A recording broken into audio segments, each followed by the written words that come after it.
Welcome to Accounting High. What we're here to do is disrupt public accounting for the better, because we're in a crossroads as a profession.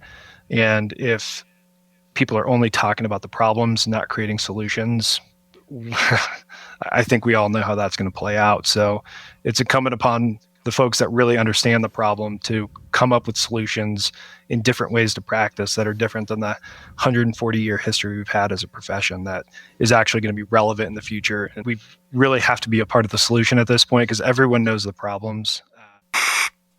May I have your attention, please? Live Flow. Ooh. So we're going to do more stuff with Live Flow, Flow's Nicole. back. We're going to continue this train of Live Flow.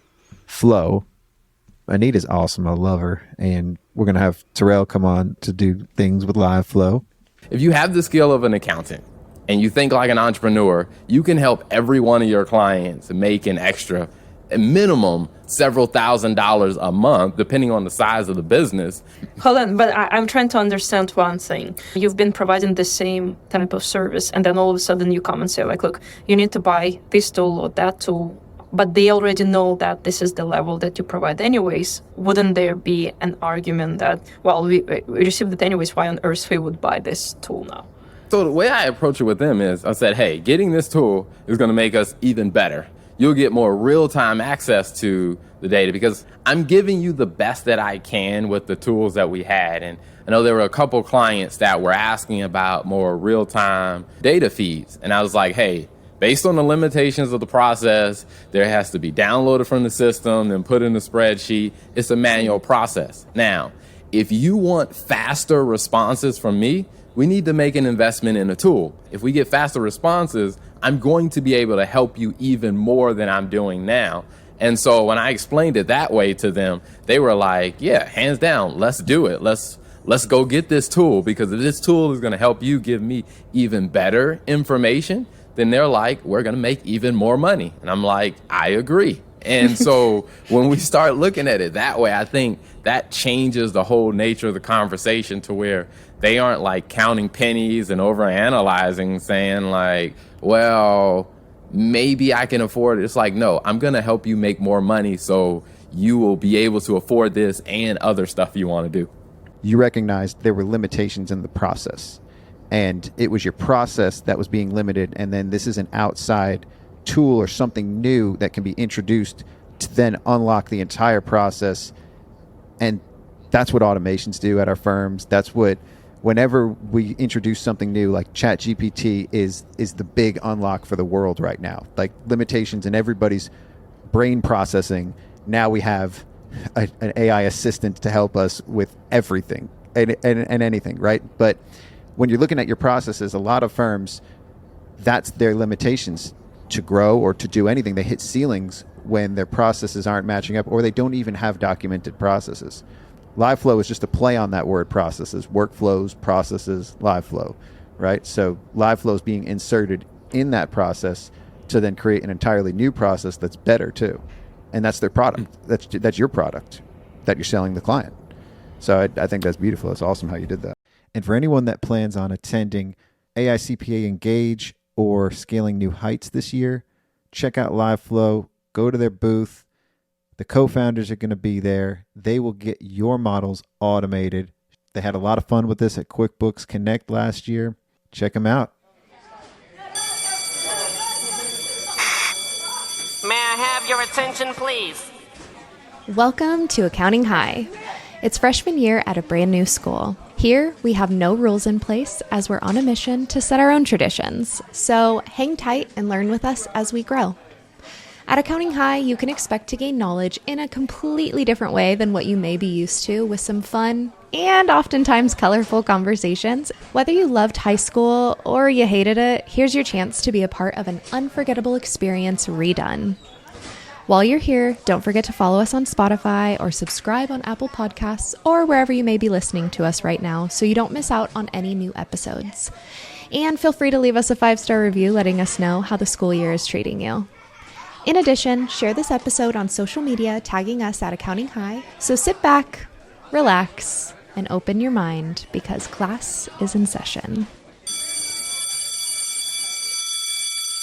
I repeat, May I have your attention, please? This is another public service announcement brought to you in part by Accounting High. The views and events expressed here are of the next generation of accounting and tech professionals leading this space. The events and suggestions are not to be taken lightly. Children should not partake in the listening of this podcast. Anything else? Yeah. So without further ado, introducing the star of our show, Scott Scarano. We're gonna have a problem here.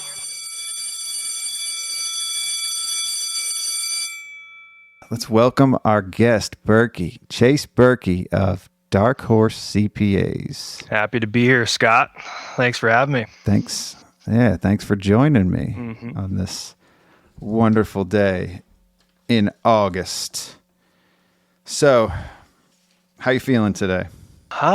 Well, it's Friday, so, there's a lot to look forward to. I've had higher energy levels before, but I'm doing all right.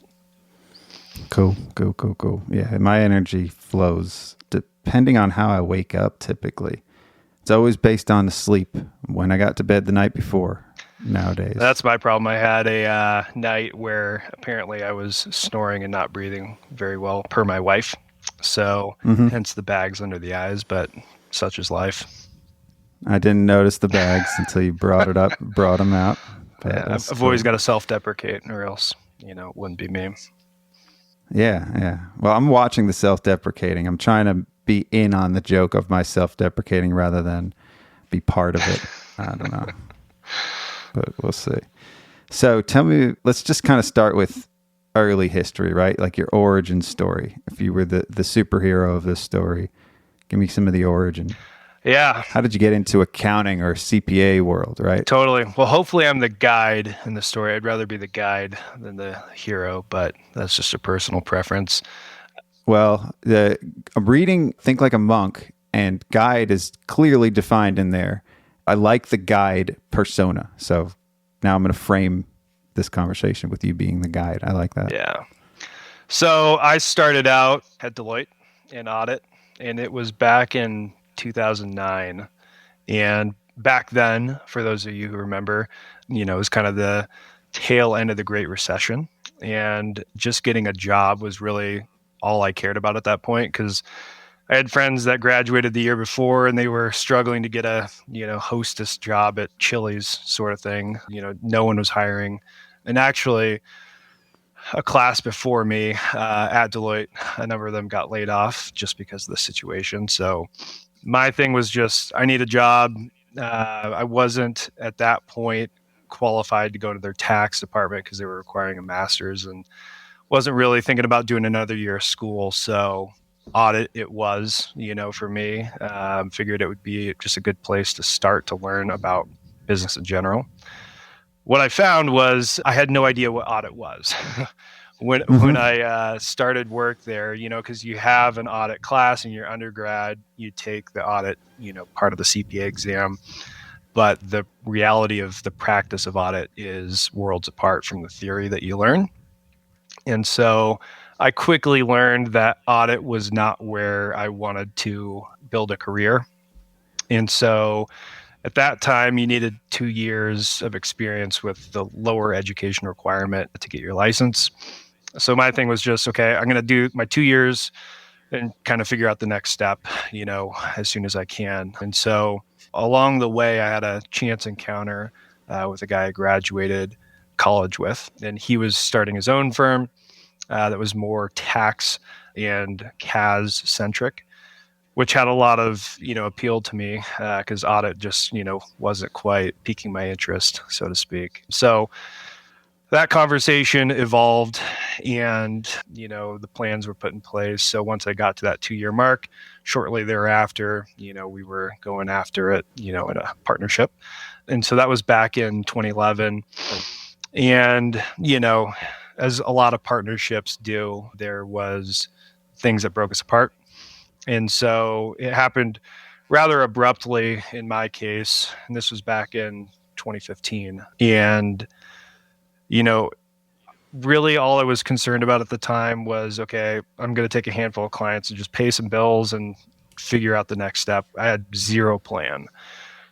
But through that process, I started to realize I could do a lot of these things that I didn't believe I could, start to finish, kind of everything that's involved in running a firm. It was a ton of work and all of that, but I was just so motivated and just feeling so good about the direction of where this was going. And really, more than anything, it was just a really personally transformational time for me. Because I realized, I could be the author of my own story and I could kind of create my own destiny and not be subject to anyone else's wants or desires or requirements on, how I was going to show up. So that creative freedom just really resonated with me in a major way. So, we built the firm over the next couple of years, and it wasn't really anything different than a traditional firm, other than we had a brand that was unique and we're more relationship focused than a lot of firms out there. And we were more tech forward than a lot of firms out there, but it wasn't really substantially different outside of those things than any other firm. What year was this? So, that was really from about middle of 2015 to middle of 2019. Mm-hmm. So once I think that was a big turning point too. That was the early days of cloud platforms. Right. And I don't know if it was QuickBooks Desktop that you were on then, or if it was, Xero, but I think a lot of people started to adopt and adapt different tech. And then that also increased the awareness of culture and, building relationships or selling the relationship and not selling the work, right? So it all kind of came together in those years. Totally. And it's a good time. Working out of my living room in my condo at the time, I didn't have room for servers and all that. So I started entirely cloud-based from the start just because it made the most sense. So I was on Xero and QBO on the bookkeeping front, and then Access for tax. It was just all cloud-based from the start, which for me was not necessarily visionary. It was just like, it just made the most sense at the time. I didn't want to build a server infrastructure and all that. So, but anyways, so come 2019, I had a lot of ideas floating in my head on, how we could translate this experience that I had to more people, and build a meaningful firm in the process.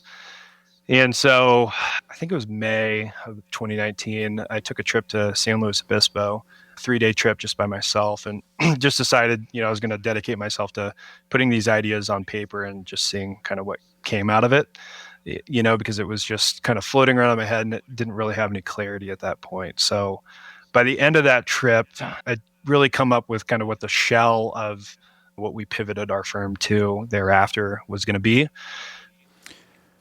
What was the impetus to this, though? Like all of those ideas, what was it that was getting you? Was it staffing? Was it growth? Like what was the impetus? So, getting to the point we were at that point was backbreaking, quite honestly, because, you're wearing every single hat of the business, and you don't have the technology that you really need to create efficiencies. Staffing, as a small firm is just not nearly as robust as it is when you get to scale. The net of it all was just that, it was backbreaking, and we knew that we could create infrastructure that would make other people's journeys a lot easier, and a lot more accelerated and just a better end result.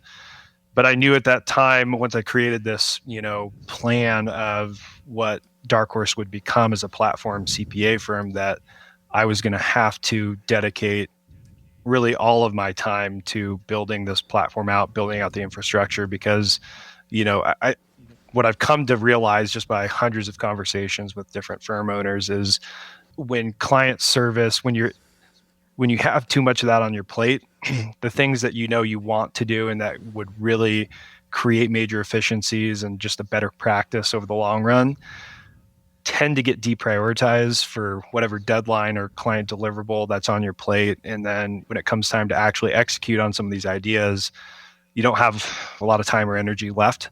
It costs money, and there's also a level of aptitude in terms of what's actually going to be needed to do this right, and to roll this out in a meaningful way. And I think a lot of firm owners just get stuck there. The kind of realization I had was that if we're going to build this out, I had to divorce myself from client service, which was a pretty scary proposition because I knew that I was going to be less and less relevant as time went on. And, I might be sacrificing what I had built the firm on to build a completely different firm from this idea. But how much client work were you doing? Well, at that point I was spending 130% of my, available time to satisfy all those client work obligations. So I was totally overwhelmed with all the work I was doing, and really I knew there was a much better way to make this happen, and I just knew that I needed to devote all my time and energy on building an infrastructure that would allow people to not have to go through that, and build in a much faster way, utilize the resources that they wouldn't otherwise have time to build out. And what I've come to realize over time is all these firms are trying to do pretty much the same thing. It's a lot of firms that are trying to build in their own way the technology, the staffing, everything they need to have a profitable firm, and it's a lot of people just recreating the wheel, so my thought was, why not just do that for CPAs so that they can just focus on client service, building their book of business, doing what they're good at, and not have to deal with all the other things that are either a distraction from client service or vice versa. It just made a lot of sense to, instead of having all these small firms recreate the wheel, just create a great wheel from the start and allow other people to plug into that. And so I think the really cool thing that I didn't necessarily anticipate from that onset was just the community that we would build, in terms of collaboration, because as tax and accounting are both incredibly vast fields, and you can't know all of it. You can only know usually a small fraction, and an even smaller fraction that you're an expert in. So, when you're out on your own, the buck stops with you in terms of, how this work is going to get done, or if you're going to even engage the client. But the community that we've built at Dark Horse, really allows people to up-level their game and to tap on the expertise and experience of other folks within the firm to get up to speed on something they might not, have any or much experience with. Maybe it's a 1031 exchange. Maybe it's a complex partnership with inside-outside basis issues. Whatever it is, we've got folks that have experience there, and they can say, hey, this client had that issue. Check out the work papers, check out the tax return. Let's get on a call and talk through it. And let's go back. Let's go back to St. Louis to 2019, because I still want to get an answer kind of for like the bigger drive to create this, right? Like, what was it that you felt you were missing at this point? Was it just, what was the name of the firm? Was it Dark Horse? It was Dark Horse at that point. And was it just you as the owner, or was No. It was me and my Did you have a partner too? Yeah, me and my co-founder, okay. Max Fritz. And then we had 2 staff members underneath us. Okay, so it's 4-person firm, and everybody's doing client work at that point, right? All right. And who's doing sales? It was a combination of me and Max. And at that point, what was your size, like revenue, or headcount was 4? Yeah, revenue? At that point, before we made the pivot, we were about $500,000. Okay, because that's typically, you see that at the range of, if it's one owner, solo owner, they hit 300 or 400 around there, and something has to change. They have to have a shift, and so you're approaching that ceiling, especially with 2 people, or at least 2 owners. You got at least 2 people that are going to take ownership of everything, right? Like, right. Still, everything's relatively small.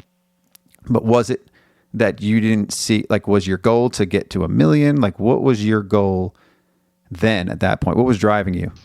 Because you were working 130%, right? Yeah. I mean, if I'm being perfectly candid, I was getting burnt out on the client service side of things. It was great for me for that number of years, learned a lot, helped a lot of people out, and it was all great. But I really identified within myself a desire really to do something different than that, and it was really just about creating the opportunity for other folks to be able to realize that same journey of, I can create my own life, and we're pretty lax on how people get the work done, when they get it done, where they get it done, because we want people to have that true autonomy in their lives. Because when you trust folks and you empower them with the right resources, a lot's possible.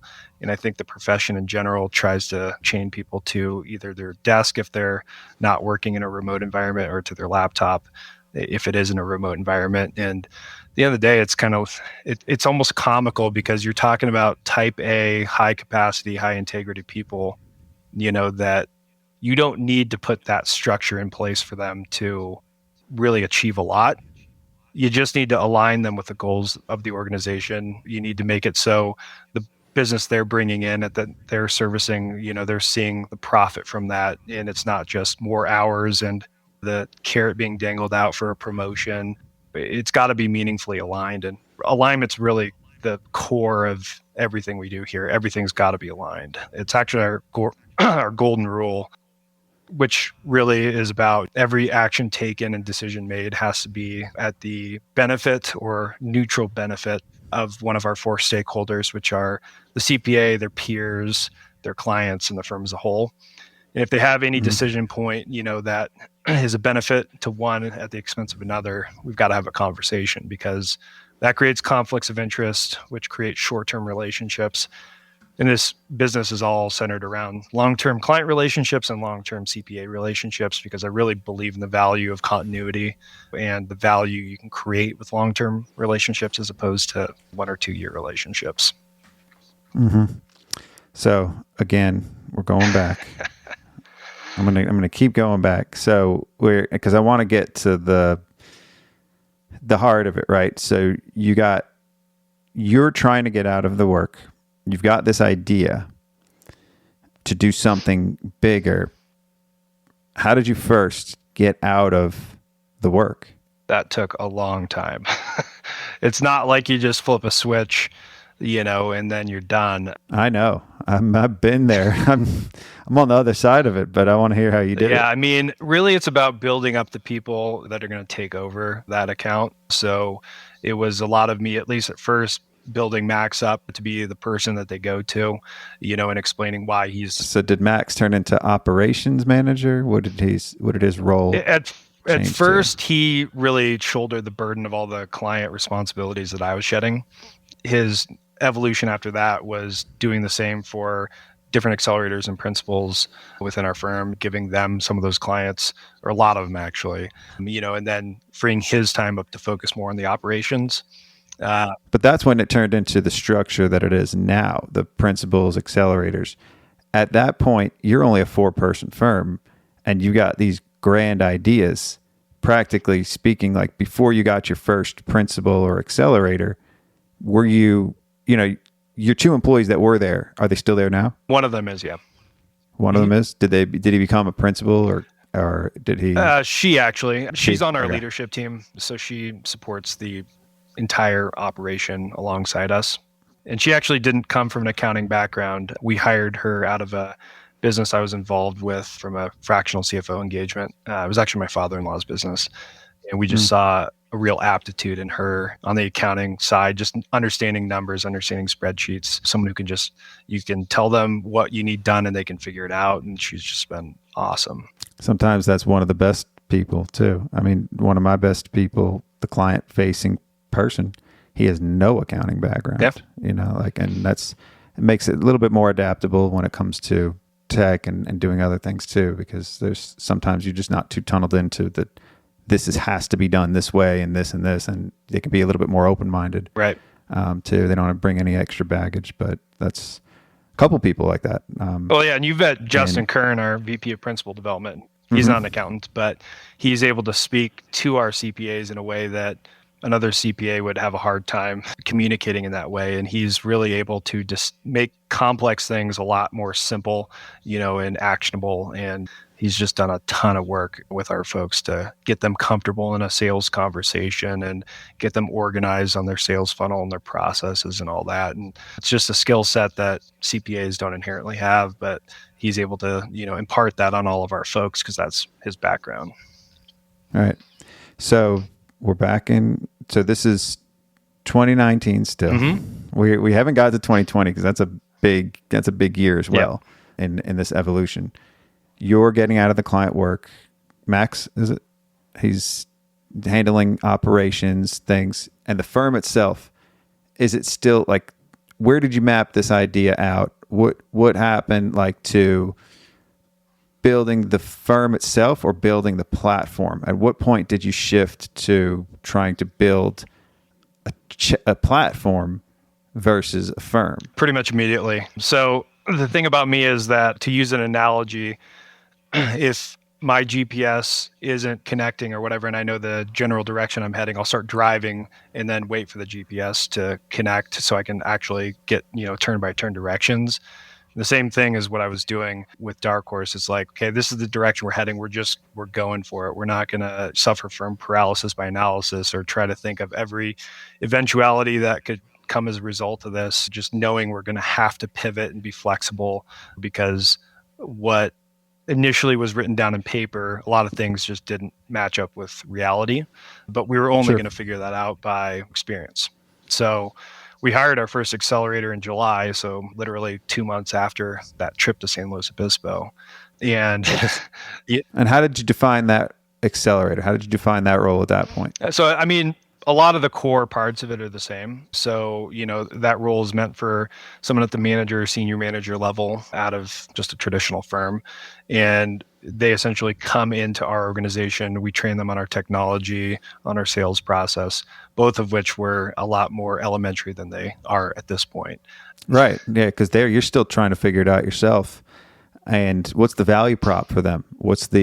Is it ownership to a degree, or what's their drive? Yeah, so I mean, it's an accelerated way to have your own practice, right? So what we had at that point, and it's obviously evolved and got a lot better, was a lot of inbound inquiries and leads through the website, through relationship referrals, all that sort of thing.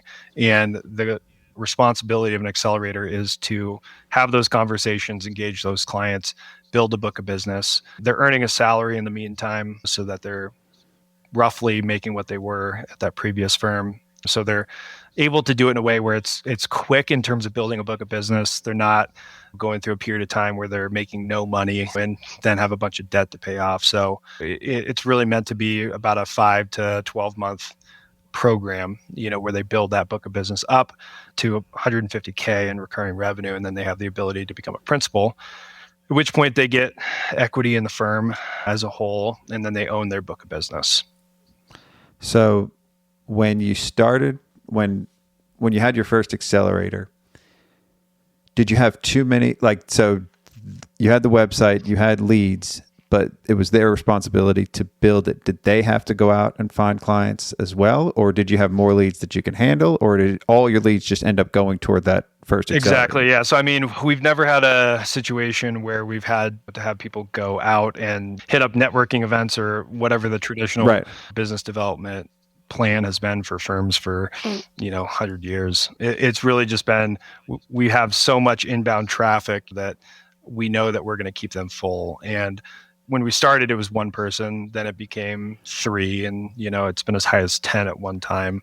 But as we've gotten better in our inbound efforts, it's, if anything, we're turning off our Google AdWords spend at a given point because there's just too much coming in the door.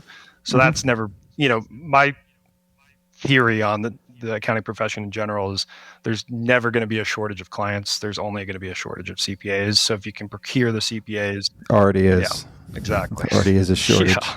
We're already dealing with that. And I think a lot of people, at least the way I'm seeing it, is your idea solved that problem to a degree to give people a safe space to go rather than just break away and try to start their own thing. This gives them a place to break away and build something that already has some structure, but we'll get into that. So how did you fund the marketing and the accelerator? Like, you're giving them a salary.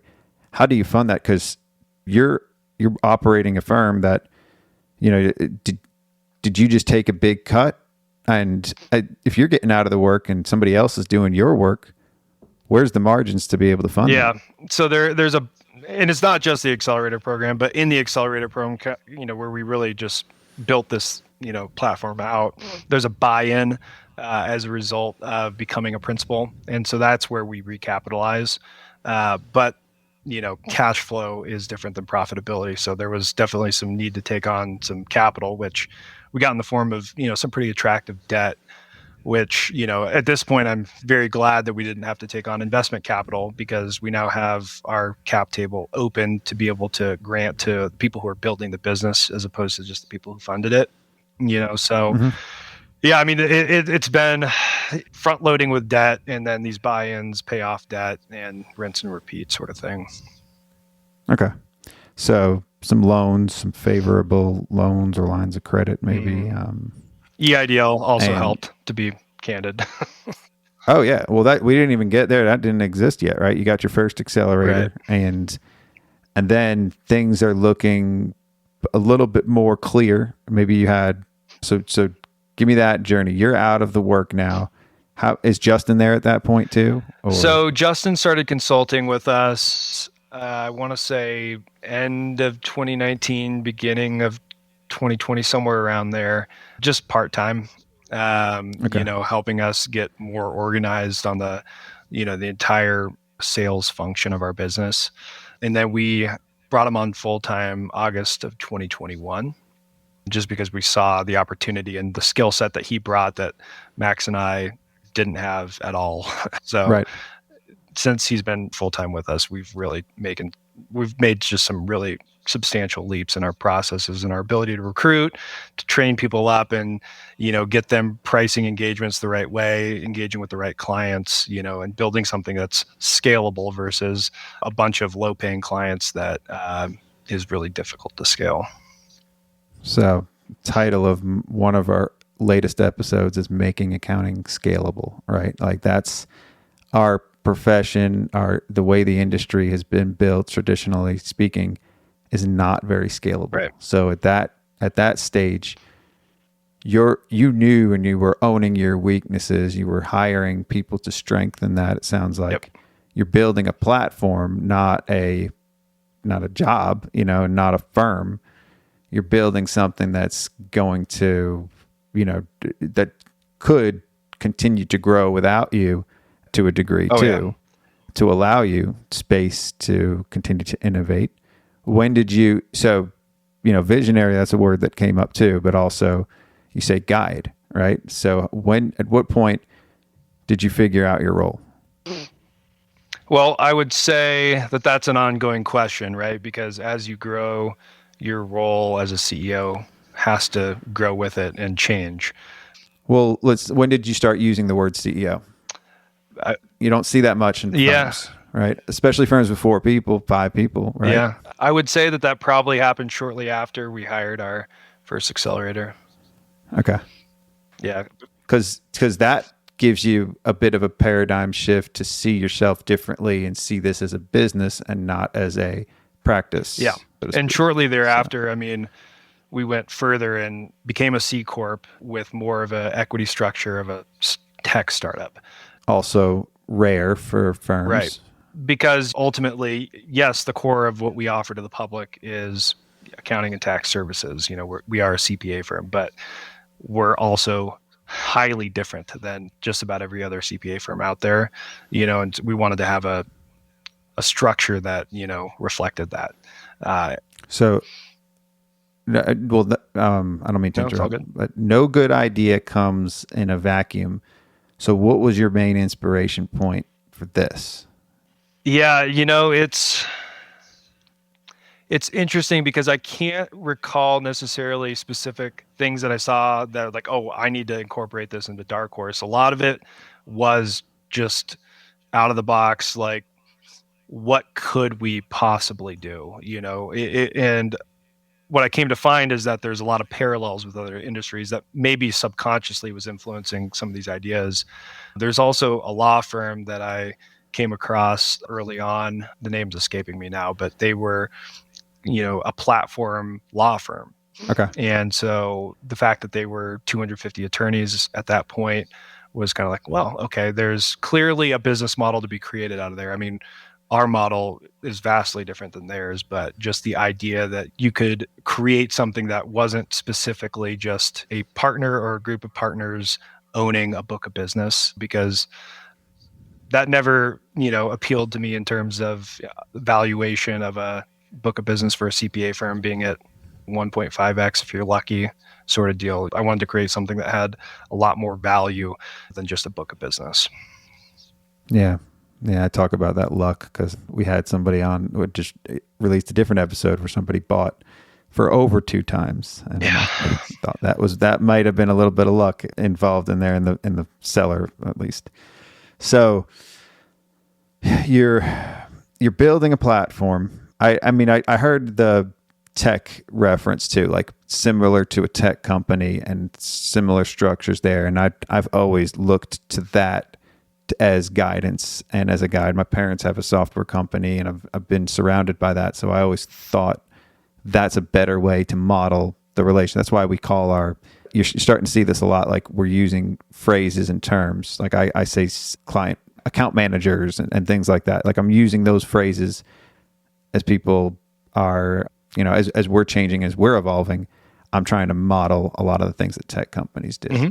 So this is that time period where you're looking to that. I don't know if that was some of the inspiration too, at least.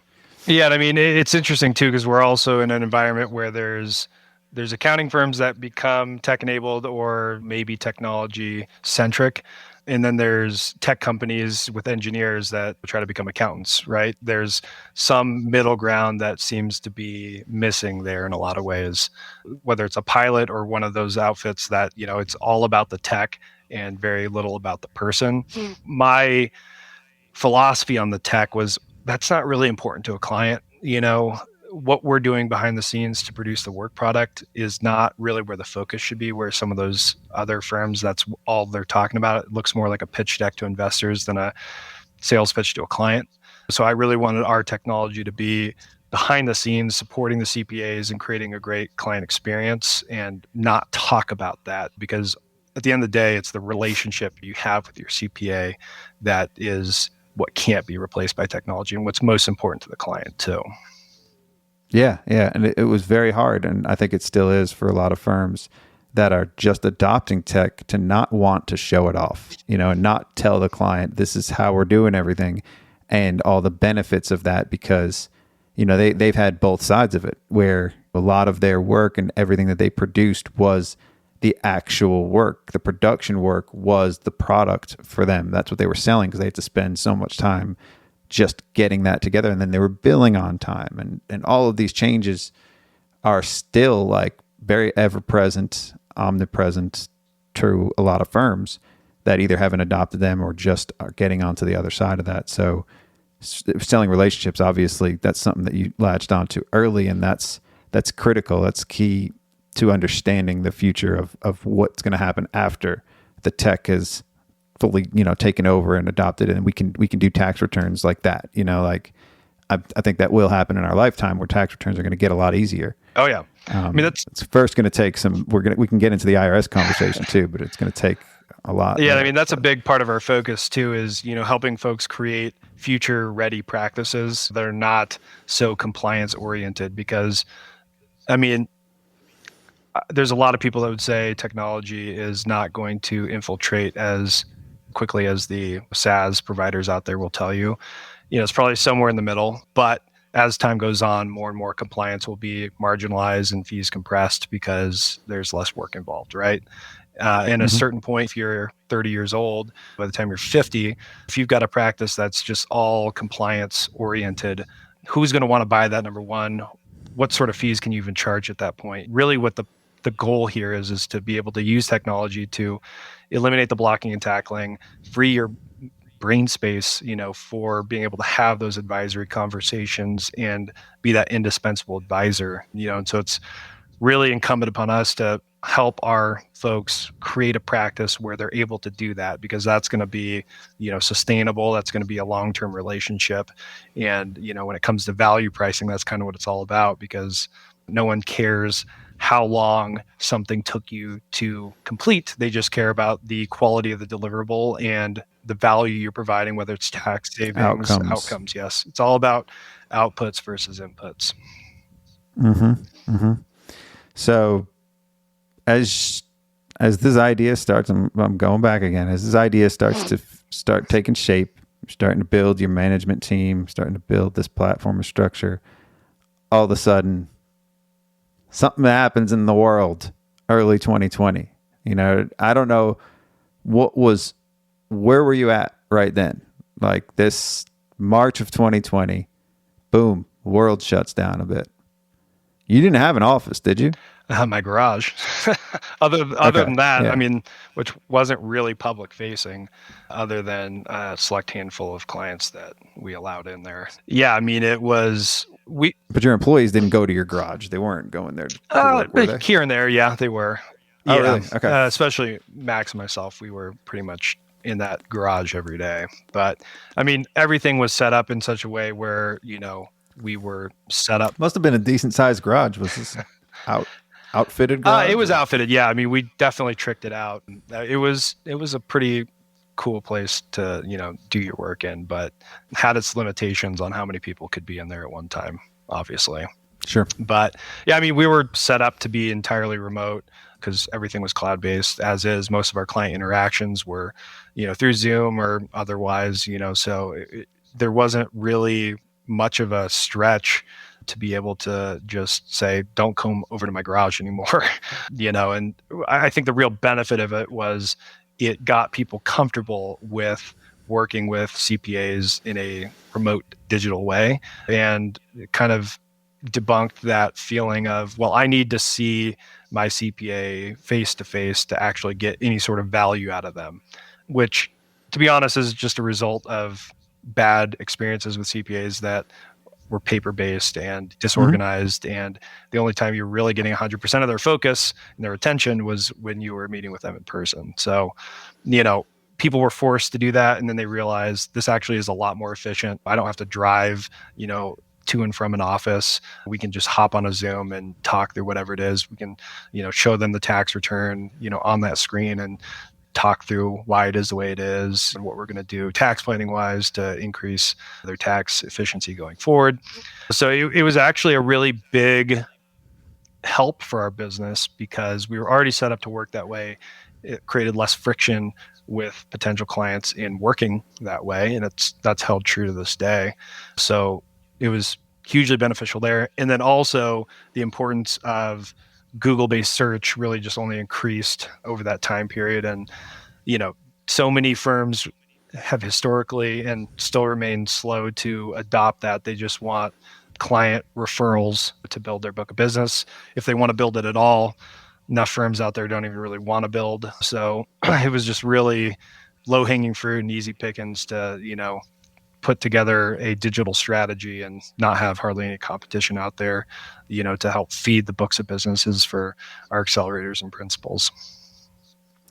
So did you start to see an acceleration of interest? At what point? Because a lot of places either thrived or fell apart during COVID. Some that are doing very well now can attribute a lot of that to COVID too.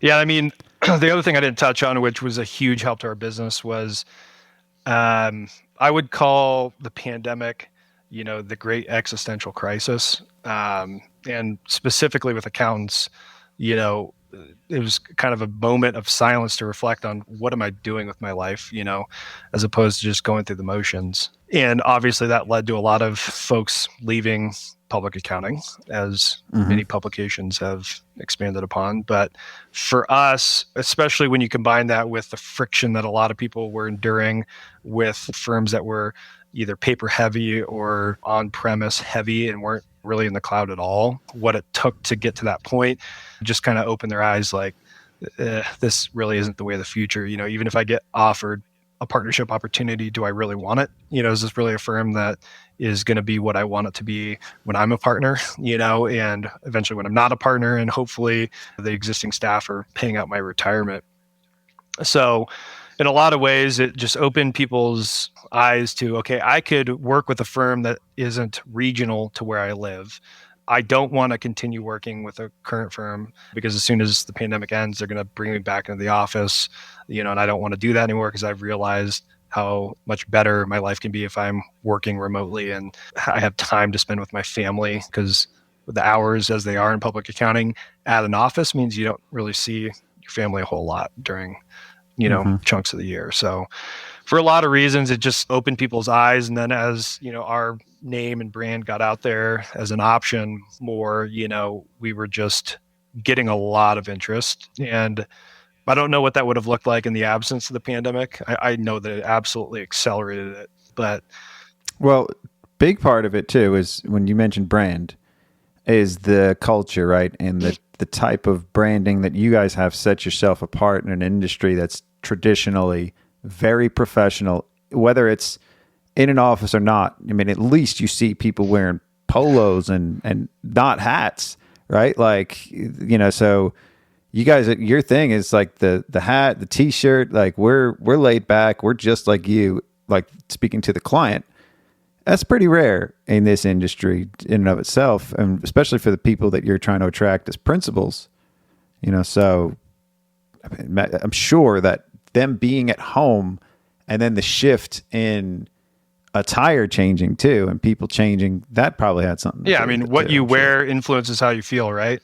Obviously. Yeah. And I mean, that was a core principle even before we pivoted to this model, is if a client required us to show up in a suit and tie, wasn't going to be a client of mine, because ultimately the value of the services we're providing should speak for themselves.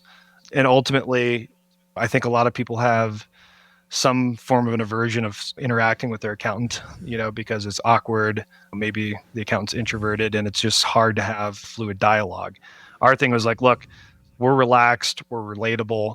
And the truth of the matter is that any sort of effective tax planning or strategic conversation has to come from an actual relationship that you feel comfortable with, because these things aren't just a la carte menu items that you just dial in and that's it. Got to have a conversation about what are the opportunities, what are you trying to achieve? How can we help you get there? And, if you just are too formal and buttoned up and non-conversational, that can't happen.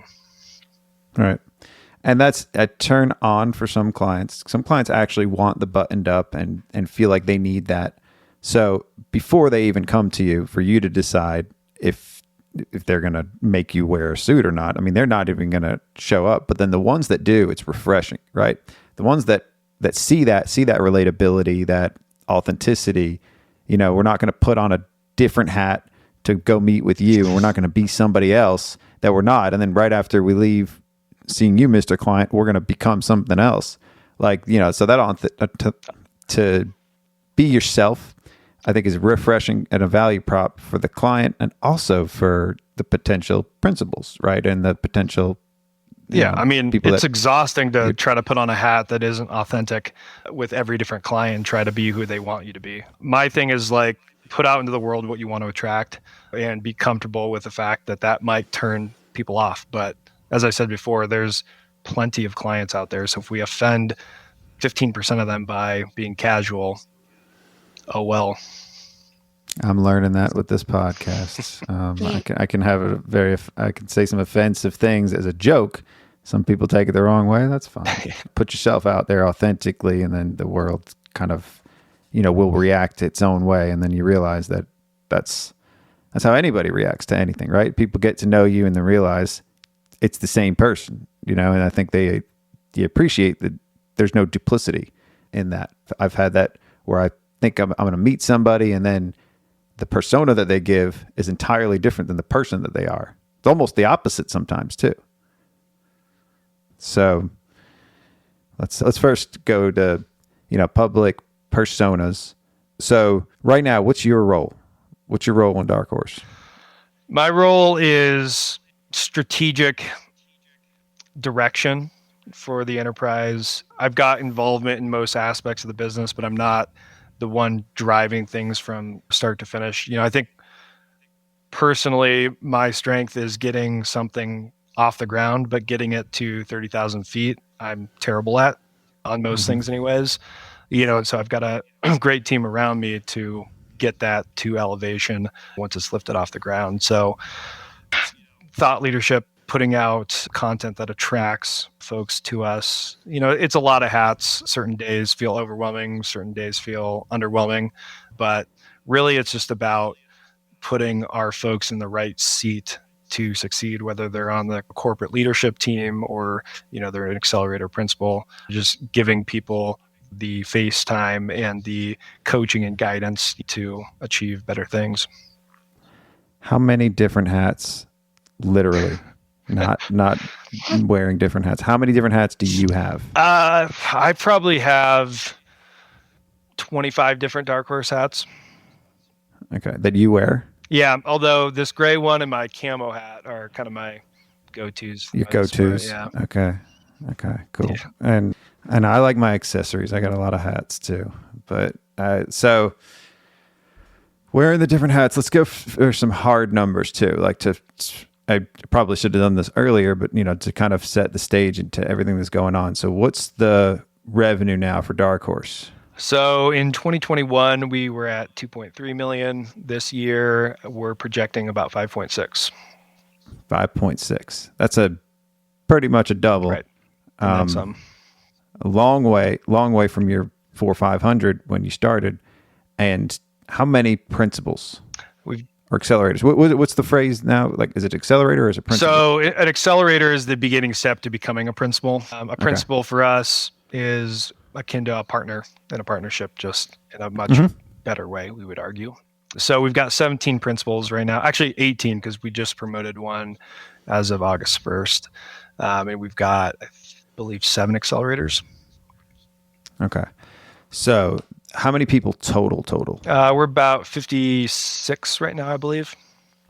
56. Mm-hmm. That's impressive as hell. So, and that could be a mix of, you've got principals, you got accelerators, you got employees of the principals too. Yep. Is that okay? Yeah, so they have the ability to hire whomever they want underneath them. It just rolls up to their P&L, which determines their earnings. So we very much advocate that they hire ahead of the need, because one of the things that we've just noticed is a reality of the profession is that folks generally don't have a great feel for how quickly they're going to grow, what that workload's going to look like. And capacity planning is hard. Right. And then it's like, okay, once you're underwater, if you're trying to hire at that point, it's too late, right? Because you're going to have more time taken off your plate to source that hire, to interview them once they're started, to train them up. I mean, it takes a long time to unwind that overwhelm to get back into a state of homeostasis. So we're just always pushing them to hire ahead of the need so that you have the time to get the right person in place, trained up, so that when that business comes, that additional business, which it will, you're in a good place to be able to take it on. Yeah. So let's see where I want to go next with the question. So you got a lot of moving parts now.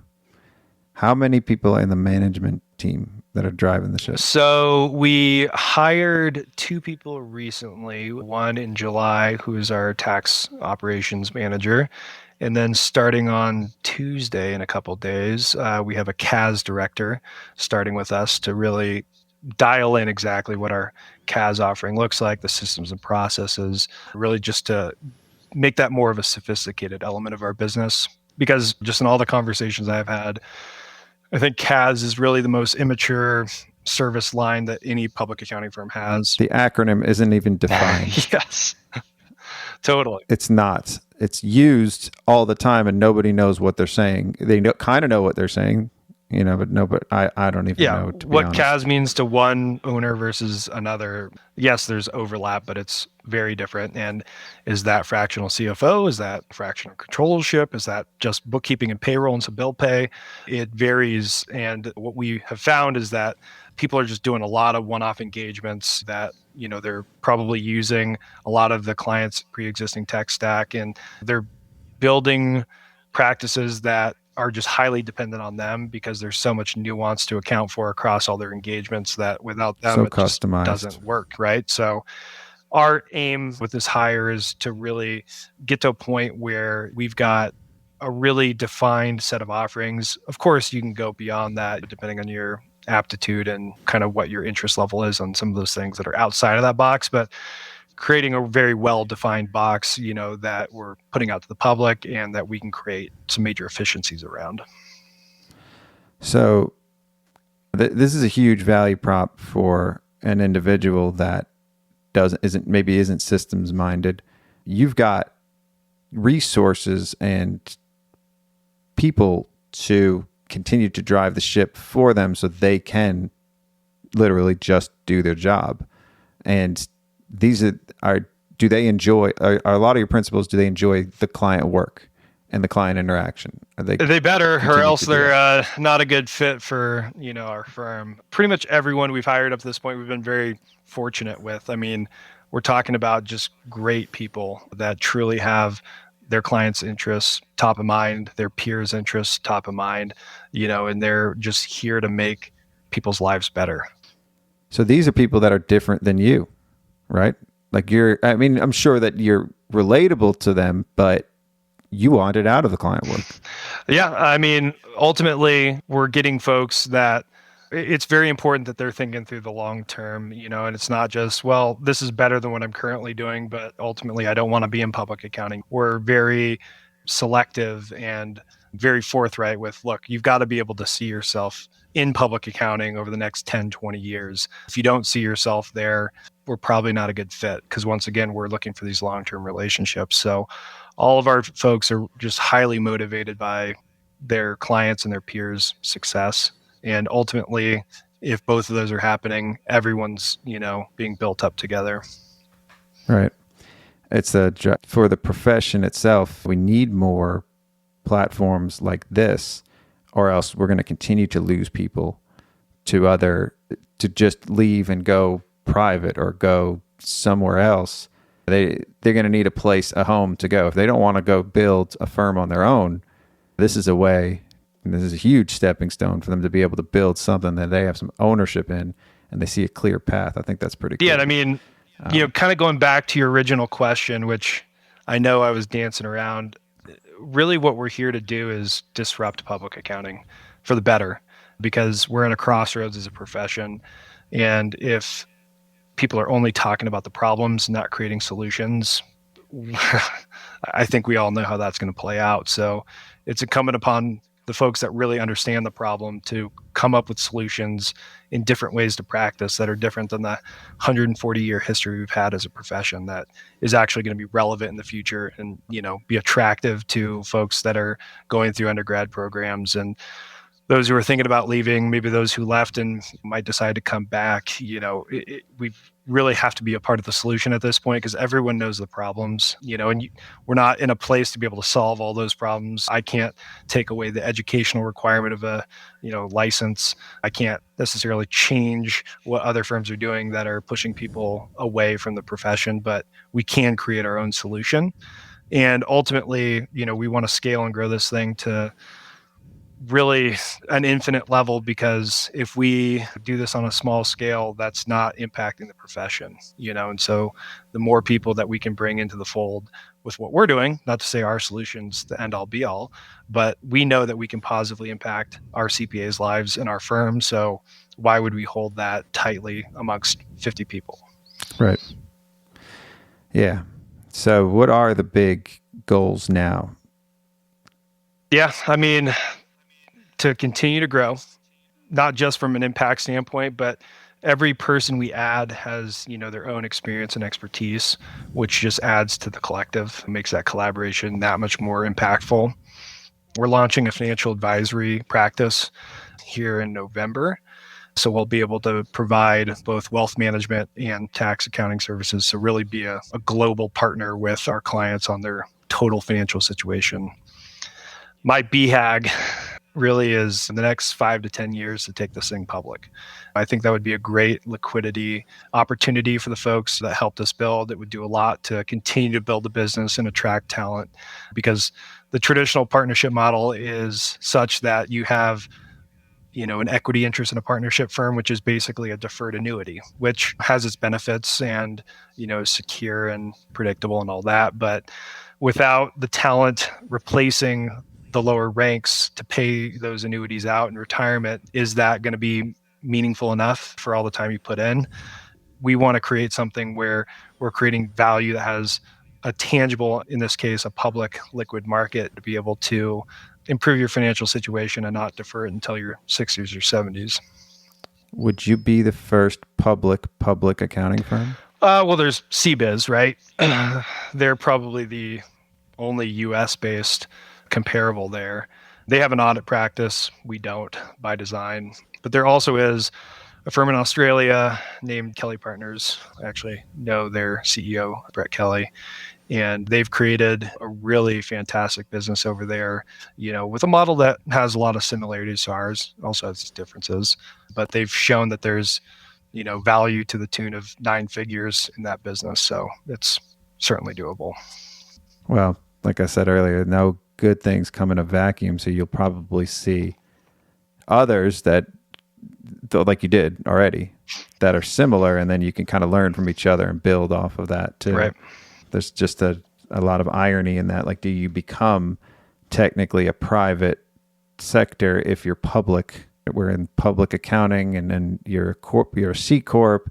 It's a public company. You're going to have to hire somebody that technically is an accountant working for a public firm, but doing private work because they're just working internally. Right. Like, yeah. And I mean, I don't know how that. Another big aim too about that BHAG is to be able to put out in the public space what our true numbers are, what we're actually doing, all the disclosures that you have to do, so that it's not just us puffing out our chest. This is what it is. Like, no, this is what we're disclosing to the public under SEC regulations, so there, it's just really kind of getting over that hurdle that we encounter a lot. Like, this sounds too good to be true.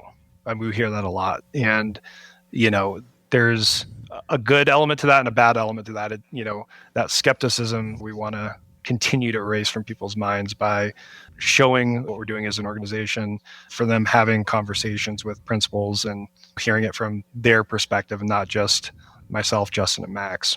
So there's a lot of reasons, but there's no limit to how big we want to make this, because we're building in a scalable way that's additive versus dilutive as we're adding folks. And again, that impact on the profession is only going to happen at scale. It's not going to happen at a small size. Yeah, for sure. And that's kind of with the problems with being a small firm or boutique, just even a 6 to 10 person firm. It's hard to have a larger impact because you're so focused on everything data. You don't have those resources. You don't have those. And I mean, you don't have that scalability. I'm not here to say anything negative against that, because if you're a small firm that, is treating your employees well and creating a great practice, I mean, good on you. There's nothing wrong with that. We just feel the responsibility by creating the platform that is scalable to not just, aim our targets too low. Well, no, I mean, everybody's got their own drive. Everybody's got their own. There's a lot of, firms right now, like you said, this is the existential thing. For me, I found I had that big existential shift on, I didn't want to keep growing anymore. I didn't give a about that. I wanted to get out of it almost altogether. I wanted to get out of it. Now I'm just getting out of it and still operating it, running it. But I wanted to grow my bottom line. I wanted to grow my margins. I wanted to make more money and do less work. How did I do that? And that's a big shift that we're starting to see too, is a lot of firms are not as focused on their top line, focused more on getting more effective, being more effective, working less, but having more of an impact. Right. And I think that's less also clients, pushing, a lot of firms towards more specialized areas, whether that's, real estate investors or dental practices or whatever it is. That push towards specialization allows you to do that, And do you have that in your principals now? Are your principals starting to find their way? Yeah, so pretty much all of our accelerators start off as generalists to a certain extent, because a lot of them don't come from a hyper focused background anyways, so they don't know, what niche they would carve out anyways if they were to have to choose that from day one. So we get them a lot of broad exposure. But then as they become a principal, it's kind of like, okay, where do you want to focus? Where do you provide the most value, and start to niche in that area? Because to the extent that we have people niching in certain areas, then anyone who comes to the website, that falls into one of those niches. There's someone that's not just capable in tax and accounting, but really understands that industry or that type of work. Yeah, I see that as the vision for a platform like yours. I've always said that about Padgett. Like, each office should have its own specialties. And then if you have an international or a national lead flow coming in, you can distribute it. It's almost like you should have them start to focus on what that's going to be as an accelerator. And maybe that's what you do, because then when they graduate to principal, they take the clients that don't fit that mold and distribute among the other principals that do. Exactly. And then everybody becomes a specialist, and every operation can go deep. And then you have different nuanced systems among groups of principals, almost, where these principals focus on auto mechanics. I don't know why that's the example, but service-based, whatever it is, like they can have their little mastermind sessions and continue to develop better systems for their vertical. And they're still operating solo. They're still doing their own things too. Yep. But that's where the community comes in, right? Everybody the rising tide brings everybody up. Absolutely.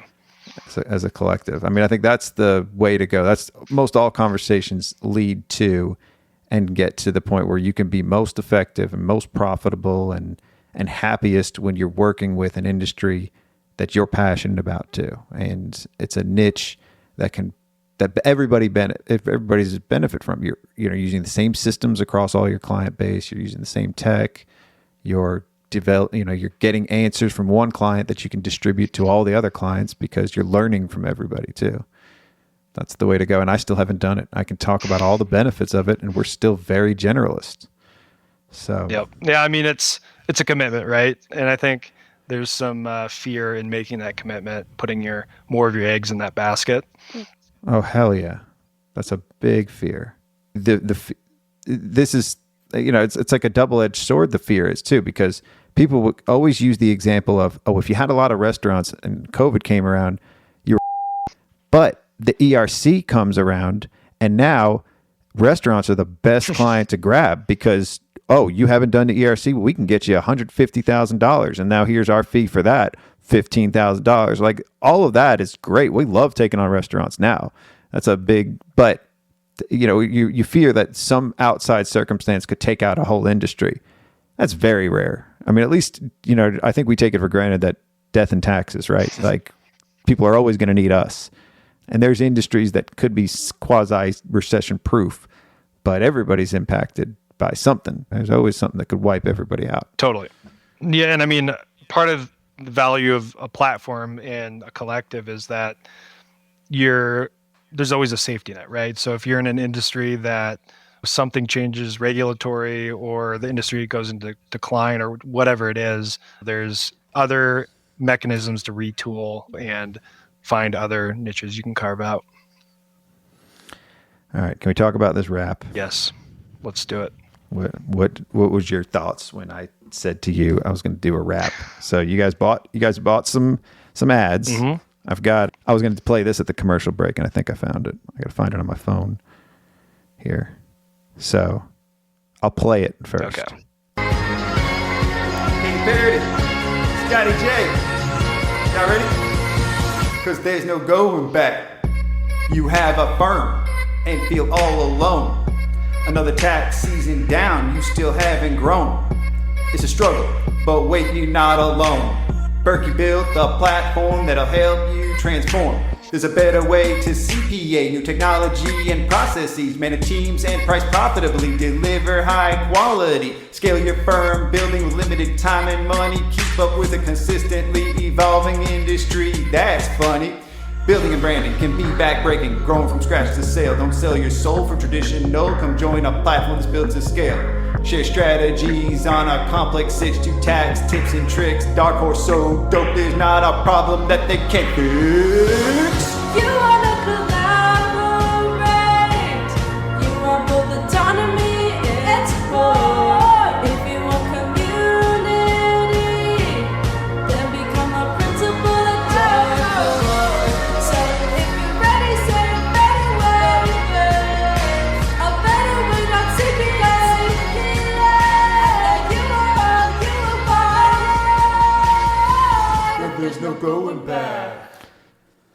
was my daughter in there. Love it. I think she did a pretty good job. I think we need to get this on Total Request Live or whatever the TRL thing is that kids are into these days. I don't know if MTV is even relevant anymore, but kids are into TikTok these days. Kids are into Instagram. We need to get it on there. Mm-hmm.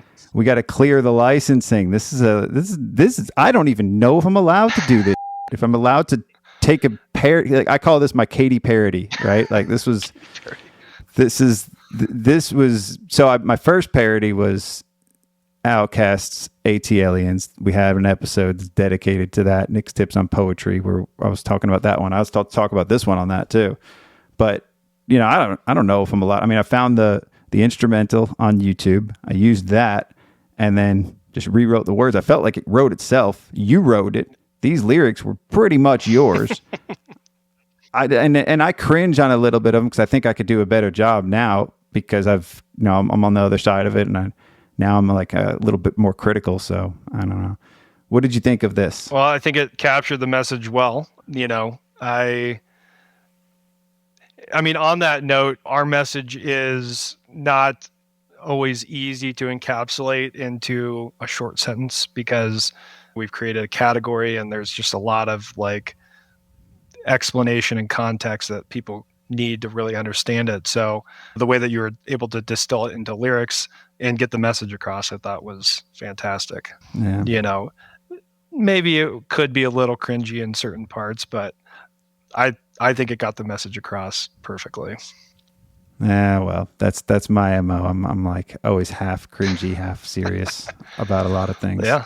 And I think it's always easier to ask for forgiveness after the fact. That's kind of my motto. It's like, we're going to do it. And if it causes a problem, we'll figure it out on the back end, as opposed to trying to figure out the licensing agreements and whether this, is a legal use of this instrumental. I mean, life's too short to get caught up in all that. Yeah. And I plan on making another career out of this. I did one after this one. I did one for Giraffe with Jay-Z's Jay-Z's Izzo, and I called it Advisory with an IZZO in there. So that was my next round, and then I've already been working on my fourth one. So I'm gonna just keep doing them. I just did my fifth one today for my daughter. So I did Eminem's Haley's song and called it for the song. quinceañera, right? For the quinceañera, yeah. And I referenced this in there too. I had something that rhymed with parody, Katy Perry and Jay-Z, and so I thanked her for being my artist in there. Still want to make a video for it. I still want to see if we can figure that out. But I love it. And also give your daughter a thank you from me too for participating in that. I don't think you could have hit that octave. I don't think she hit it either. I mean, she definitely didn't, but it's all right. I needed something that wasn't me, and I couldn't fake it. So I was going to try it. I wasn't cutting it for sure.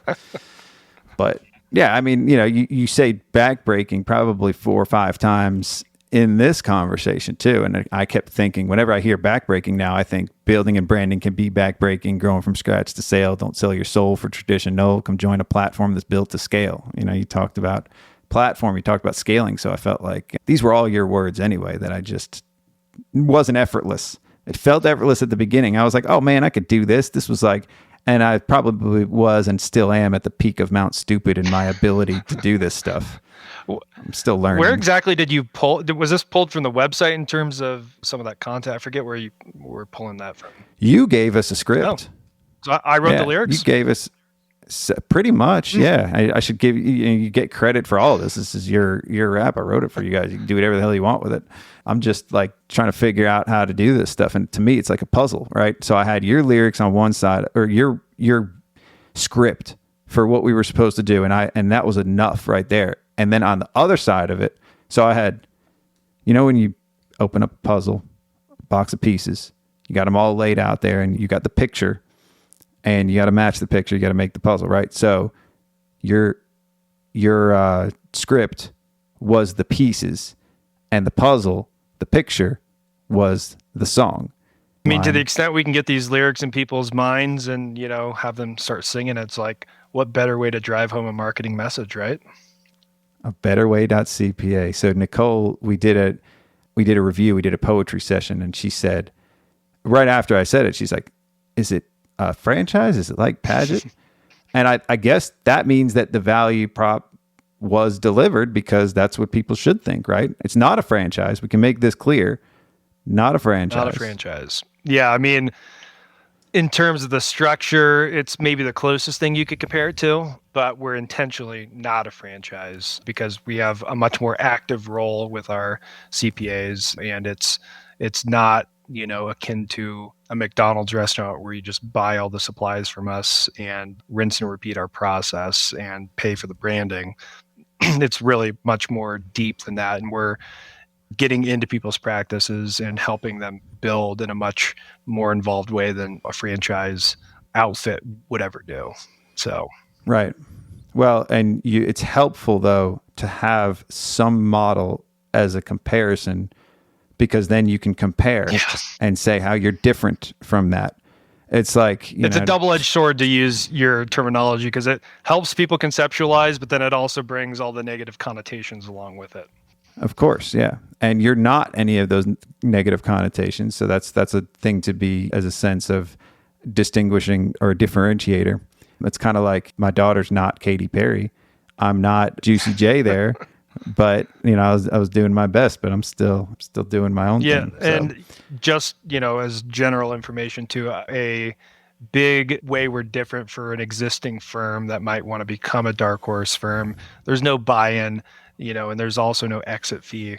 Our thing is, if you don't feel that our platform is providing the value that is being charged for it, if you will, in our profit split formula, you're free to take your book of business and put it back into the entity it was in previously, merge it elsewhere. We believe very strongly in what we're providing, and we don't want to hold people, chain them to us in a way where it's burdensome. And just, if people don't want to be with us, that's fine. We don't want to have... You will let them leave. Exactly. You won't keep them hostage and imprisoned forever. Exactly. That's the way I feel. I'm in a franchise and I am chained up. I got a ball and chain and I can't really fly away from, but it's keeping me grounded. It's keeping me humble too. Trying to figure out where that lies and where I want to go, and I can't fly away too far, because I'm as I try to escape, I get pulled back in. It's like the kite's string. Actually, I don't know about that, but yeah, cool. There's a balance, right? Because you want people to be tied in for the long term, but you don't want them to be shackled to you in a way that's perverse. There's some balance in between there that really works. I don't know if we found it, but we're constantly... Well, you will find it when you start to get tested. When things start to go bad and mistakes have been made and you learn from those, right? And it sounds like you haven't had any real pivot moments or come to Jesus moments yet. Still very early. Yeah. Unless we didn't bring anything up. No, I mean, we haven't had any exits. Granted, we're young, so we don't have a time horizon and number of folks that would show that true story. So we know at some point, just the law of averages, that'll happen. We're not naive. But, again, we feel really strong in the value that we're bringing to these practices, and there will be learning when that happens where we fell short, and we'll do what we need to do to fix that and be a better firm as a result. Well, one of my rap names is Lil Toddler, and you're technically a toddler right now in your age. Yes. So you haven't got to the awkward teenage years yet. You haven't got to really figure out who you guys are yet. You have a good idea. You got an outline of it. And that outline is starting to get colored in. Yeah, we're prepubescent. But it's funny because we're kind of like a new company since 2019. So even though we've been around since 2015, I wouldn't say we're a 7-year-old company. I'd say we're a 3-year-old company, because 3-year-olds are toddlers, exactly. Right? Yeah. So 7-year-old, I don't know what that we don't have our diapers on anymore, but it wasn't long ago that we did. Yeah. You're walking on your own 2 feet at least, and you're starting to talk. Right? Getting loud. Get louder. So did you run into any issues with like Dark Horse Comics or the other Dark Horse brand? No, I mean, there's a few of them actually. San Diego, where we started, there's a Dark Horse Coffee Roasters. There's obviously Dark Horse Comics. There's Dark Horse Wine. There's a lot of dark horses out there, but we have the service mark in our specific area of accounting and tax. So we haven't had any issues as a result of that.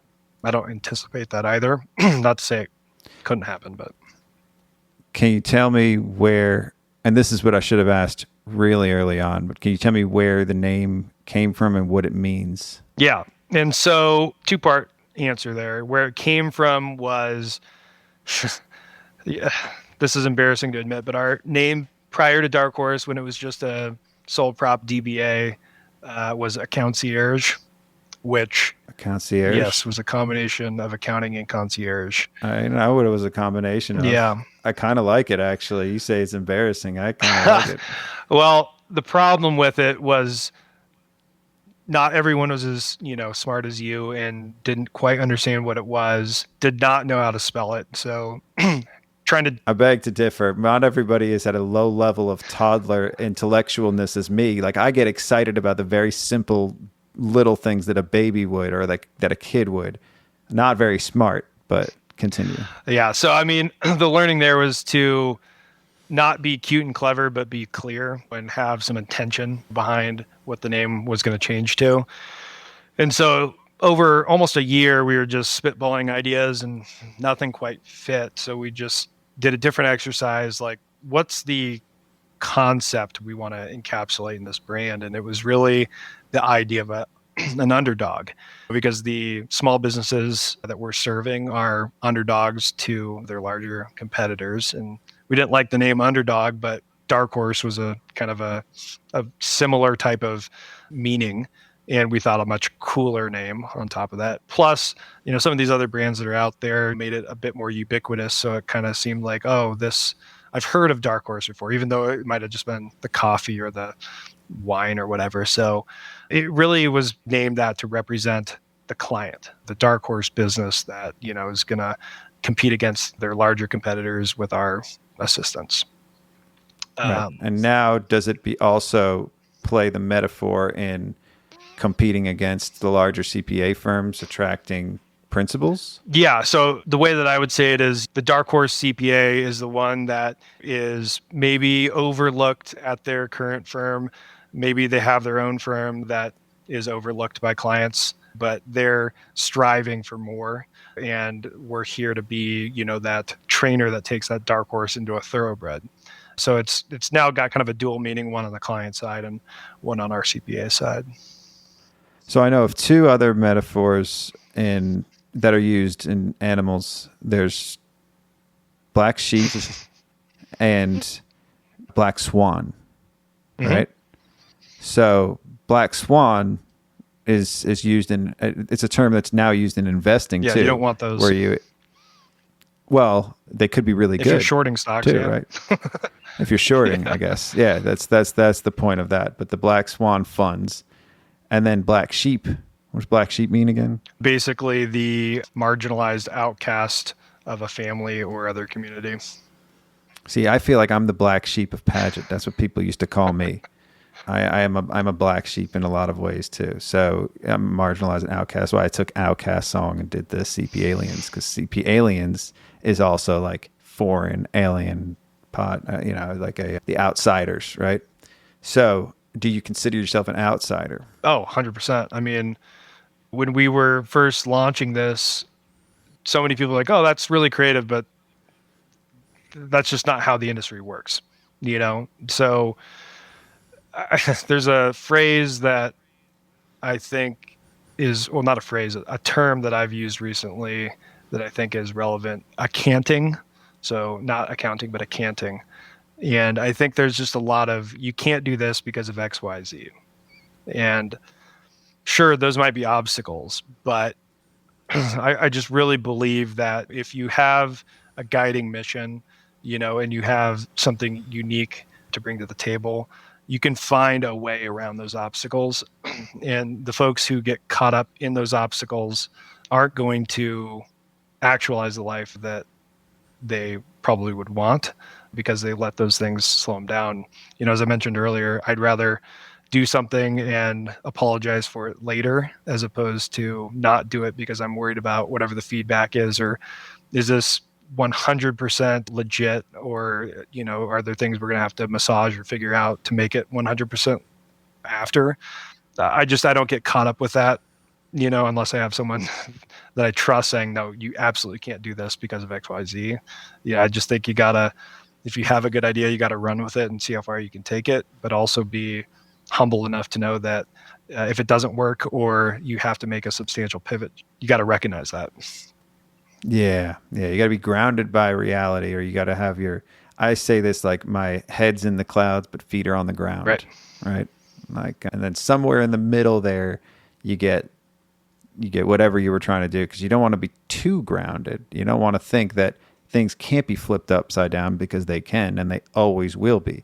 And that was something that kind of worked to my advantage when I'm in a franchise system and they're telling you how everything should be, and you're telling you to get new clients, you got to go door to door and go to businesses where they operate, meet them in person, because nobody finds an accountant on Google. I heard that. False. Yeah. And so it kind of made me feel like I could change things from within, and it made me feel special, but it also gave me a false sense of, it gave me an ego too, because, oh, wow, you're like our golden star here. You're doing everything differently and it's all working. So it kind of fed my ego, and it made, it really me up in an early days way, because now I'm in a system where I'm just helping it change and I'm paying for it. So I don't know. I'm not getting a lot of recognition like I think I should be. Right. I mean, you always have to evaluate too the reasons why people say you can't do something, right? Specifically on no one searches for an accountant on Google. What is that rooted in? It's probably rooted in they tried it, didn't gain any traction because they didn't know what they were doing, and whoever did come in was unqualified. That doesn't mean it doesn't work. It just means you didn't know how to make it work, right? Right. And experiment with things. Like, I always had the experimental mindset where I'm going to try it and see if I can get it to work, and do everything I can to get it to work, whatever it is. And then when it does work, you're smart, but really it's just because the 5 other things before it didn't work, and you finally got there. You got the iterative process to now this is working. Right. I don't know if I've nailed it with the podcast yet, but I'm going through a lot of iterative process. I already changed the name once. Probably going to change it again from Accounting High to Accounting U. I'll probably change that again to Accounting Life, and then Accounting Death or Accounting Prison or something. But we're in high school now. Sons have graduated. Yep. We're in Accounting High. Yep. So yeah, I mean it's also that balance of, okay, this is working, but is this still the right path for the next 5 years or whatever your time horizon is? It's, well, I found mine for 4 years, right? Because high school, 4 years. So yeah, but I mean it's true though, because it's what works now. You always have to have your eye on the horizon and be willing to scrap something that works pretty well for something that could be great, and it's not always clear what those decision points are and when you need to make them. But just because it works now, just because what we're doing works right now, does not mean we're going to be static and just marching down a very narrow path. We're going to have to figure other things out as different challenges present themselves. So keeping your finger on that pulse is not easy, but has to be done. I think that's a great place to end it. I was going to ask you if you can give us some departing wisdom, and I feel like that was it right there. It works. Keeps you humble too, right? Like, to know that you don't have all the answers, and to know that nothing, I think, is a very humbling experience. Right. And it's happened to me many times. Yeah, I would say be humble enough to know you don't know all the answers, but confident enough to know that you can find the answers. Ooh, I like that one too. Yeah.